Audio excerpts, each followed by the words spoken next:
afternoon, welcome. This is Jamb here. 2013 government passed question. Question number 12 says the presidential system differs from the parliamentary system of government in that the presidential system differs from the parliamentary system of government in that A. The tenure of office of the president is limited. B. The principle of collective responsibility applies. C. Executive and legislative powers are fused. D. Powers of the three arms of government are merged. Option B, C, and D are for parliamentary system. Parliamentary system.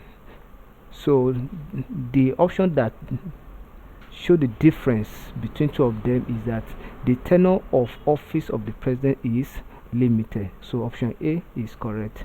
Thank you, and kindly subscribe for more videos.